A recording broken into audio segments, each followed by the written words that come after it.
भारत की जनता आजकल इतनी भूखी है कि खाने को धोखा भी खा लेती है। आम आदमी आज हवाई चप्पल पहन के हवाई जहाज नहीं चल रहा, आम आदमी हवाई चप्पल बेच के हवाई जहाज चल रहा है। एक एक डोमेस्टिक फ्लाइट उसकी राउंड ट्रिप की टिकट 20 से 30 हजार में बिक रही है। इनके बुलडोजर के चलते मैडम भारत के लोग सवाल पूछना भूल गए। नए भारत में आजकल ट्रेन पटरी के ऊपर कम और पटरी के बाहर ज्यादा चलती है।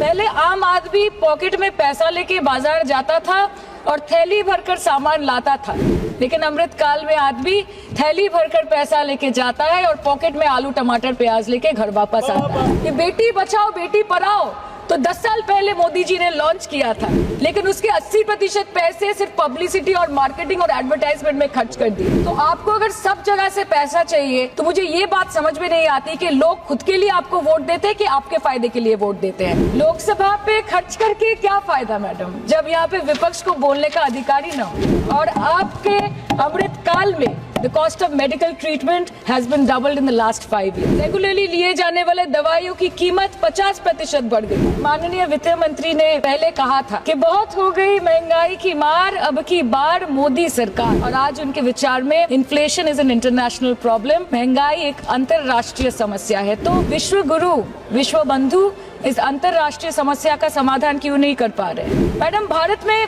एक मिडिल क्लास जो 1 साल पहले एक वेजिटेरियन थाली 100 रुपए में खाता था, आज वही वेजिटेरियन थाली 152 रुपए की हो गई। टमाटर की कीमत 247% बढ़ गई, आलू की कीमत 180%, लहसुन 128% और तेल नमक आटा मैदा 18%। आज आपके उधार की वजह से हर हिंदुस्तानी पर 1.25 लाख का बोझ चढ़ गया और आप उनकी मजबूरी को अपनी ताकत समझते हैं। बंगाल में ऑल इंडिया तृणमूल कांग्रेस की प्रदेश युवा अध्यक्ष होने के नाते मुझे हर दिन कई नौजवानों से बात करनी पड़ती है।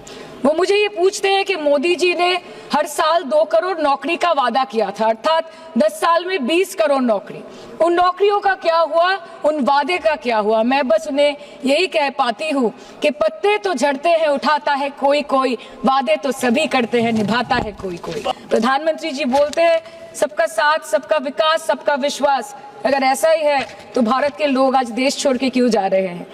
2018 से लेके 2023 के बीच 6,70,000 भारतीय ने अपनी नागरिकता त्याग दी। सिर्फ 2022 में ये संख्या करीबन 2,25,000 की थी।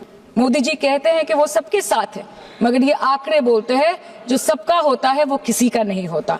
और बंगाल के साथ तो कुछ अलग ही रिश्ता है इनका। The relationship is that of quid pro को। बंगाल में सिर्फ दीदी है तो मुमकिन है, ठुकरा के मेरा प्यार मेरा इंतकाम देखेगी। मतलब वोट है तो नोट है और वोट नहीं तो नोट नहीं। सो आप सबका साथ सबका विकास जो बोलते हैं, is it hinging on colour coding?